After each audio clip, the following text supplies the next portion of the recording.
My name is Peeter Jalakas. I am coming from Von Krahl Theatre in Estonia and staging Shakespeare's Tempest in this theatre here, which basically talks about our situation as humanity in this world with all the problems around us, a little bit about the dangers of artificial intelligence, of what happens with the environment, how we solve all those things. This is the kind of basis of on what we are trying to build this performance. It is a comedy, but a sad one.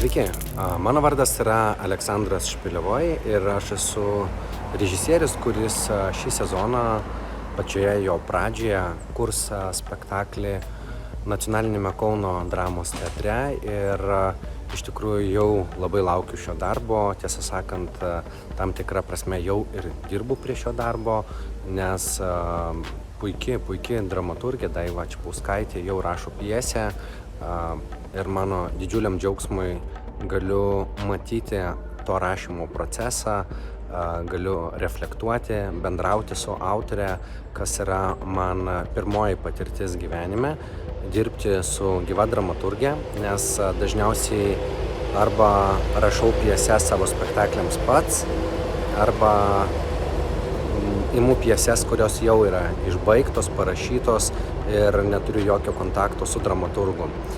Kitas dalykas, nuo pat spektaklio kūrimo pradžios, dar neturint pjesės, neturint jokių personažų, turėjau galimybę susitikti, susipažinti ir pabendrauti su Kauno dramos teatro aktoriais.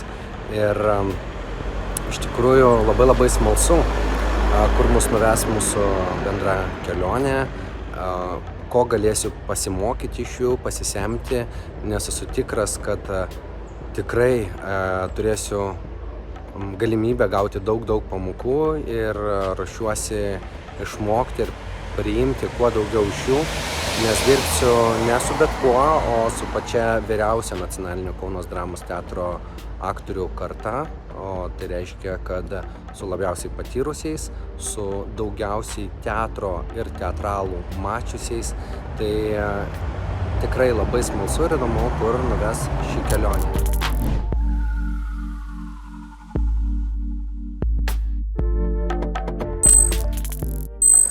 Aš esu Gintarė Minelgaitė Diučin, interdisciplininė menininkė, dirbanti slapyvardžiu Dr. Garaparazit. Dr. reiškia kaip ir daktarą, Garaparazit yra vieta, nauja premjera, kuri išvys pasaulį gruodžio pradžioje. Tai yra klasikinės Grimų pasakos Snieguolės adaptacija, žinoma visam pasauliui. Personažai ir temos yra labai įsimintini tiek suaugusiam, tiek vaikui. Kaip bebūtų, ten yra labai daug gilių moralinių temų, gėrį, meilę, drąsą, atkaklumą, labai daug iškrypimų ir žiaurumo elementų. Ši pasaka buvo labai stipriai sudarkyta visų holivudinių interpretacijų, Disnėjaus animacijos, šią vadinu kultūriškai nejautre. Vat būtent šitas pastatymas Kauno dramos teatre tai nėra originali Grimų pasaka. Tai yra klasikinės pasakos interpretacija. Aš perrašiau visą scenarijų.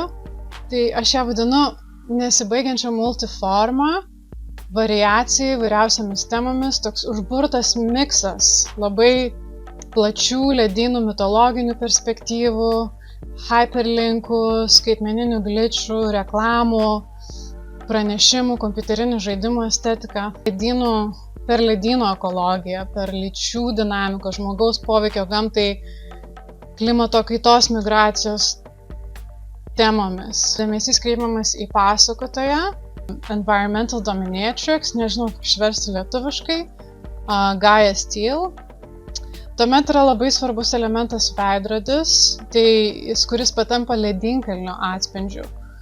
Tai kaip ir kokia pusiausvyra subtili tarp žmonių ir natūralios aplinkos, toks simbolis. tirpsta lentynai, silpnėja veidrodžio magiška galia. Labai svarbus snieguolė, šiuo atveju non-binary, Grimm vardu,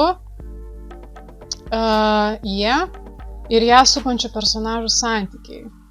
Būtent ši istorija nagrinėja tų santykių galių dinamiką per lyčių studijų prizmę, visuomenės žmonėms primesti lūkesčiai ir ribos. Galų gale čia pasaka, kur The Grimm ir ją supančių, taip įskaitant ir Gaia Steele, personažų kelionę, sagą, per baimės, atsikratymas baimėmis ir ėjimas į veiksmą keistis ir keisti.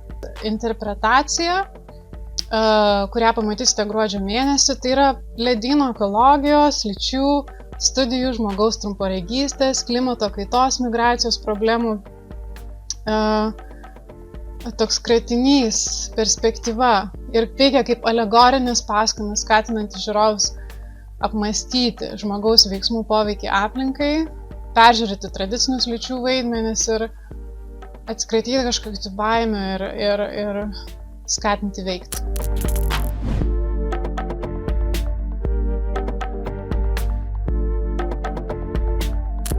Sveiki, esu Artūras Areima. Savo kūrybinį bei režisūrinį kelią pradėjau būtent čia, Kauno nacionalinėme dramos teatre. Ir dabar į 104 sezoną sugrįžtu po 9 metų pertraukos. Šiame sezone noriu pristatyti Joel Pomera pjesę Dviejų korėjų sujungimas. Joel Pomera yra labai žymus dramaturgas, žinomas visame pasaulyje, jo pjesės yra statomas pagrindinėse pasaulio aikštelėse. Tai ironiška pjesė apie žmonių santykius, jų tarpusavio nesutarimus, konfliktus, kurie paliečia pačias jautriausias bendražmogiškumo kerteles. Ir čia galime rasti, atpažinti save, savo aplinką, esamose situacijose, pasijuokti, apsvarstyti, kaip galėtume elgtis vienaip ar kitaip, kad sumažintume konfliktinių situacijų savo kasdienybėje, kad įžvelgtume, kokie absurdiški ir juokingi kartais būname patys. Kol kas tiek, susitiksime ir pažinsime vienas kitą iš arčiau. Tai iki susimatymo.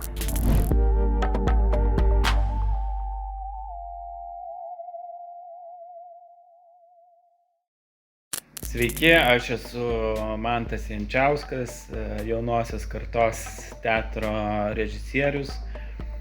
Ir 2024 metais pristatysiu Kauno nacionalinėme dramos teatre imersinį teatro spektaklį darbiniu pavadinimu Pelkė. Kūrybinę komandą sudaro, bent jau dabar, tai tikrai aišku, dramaturgas Rimantas Ribačiauskas, su kuriuo mes esame kartu padarę jau ne vieną spektaklį. Dėl kitos komandos dalies dar nėra iki galo aišku, bet manau artimiausiu metu paaiškės. Spektaklio idėja gimė atsitiktinai, vartant skirtingus straipsnius, tiesiog naršant internete ir pastebėjau straipsnį apie šnipinėjimą.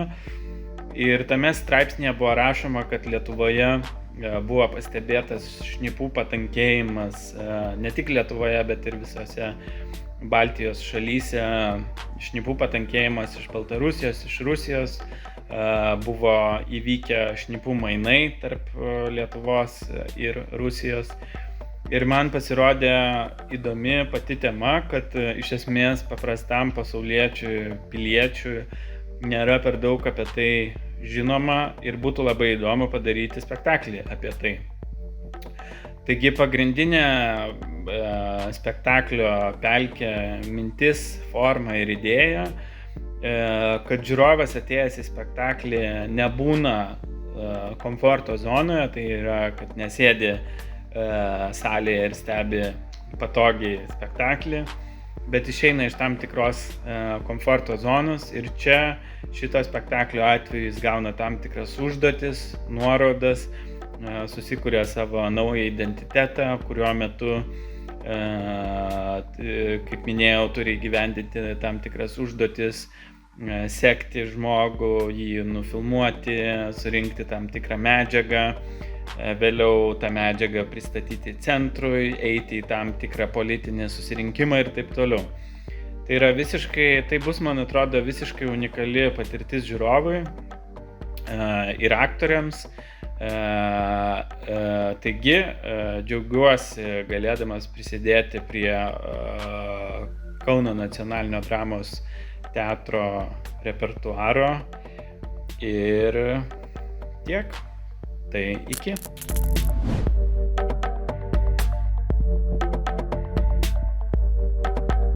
Sveiki, esu Naubertas Jasinskas, režisierius ir labai džiaugiuosi, nes Kauno nacionalinis dramos teatras pakvietė mane drauge su dramaturgu Aristide Tarnagda iš Burkino Faso, Afrikoje, sukurti naują sceninį vyksmą, kuriame nagrinėsime šiandienos, tai yra postpandeminio pasaulio kasdienybę, rytojaus galimus pokario scenarijus bei naujas tarpkontinentinės, tarpnacionalinės utopijas, vizijas, galimybės. Taip pat mus domina šeimos irimo procesai, izoliacijos bei ekologinės grėsmės temos. Kadangi šis spektaklis numatomas pavasarį, o dramaturgija bus kuriama dar tik šį rudenį ir žiemą, tai aš pats nekantrauju sužinot, kas gausis iš šio netikėto bendradarbiavimo drauge su dramaturgu ir Kauno nacionaliniu dramos teatru.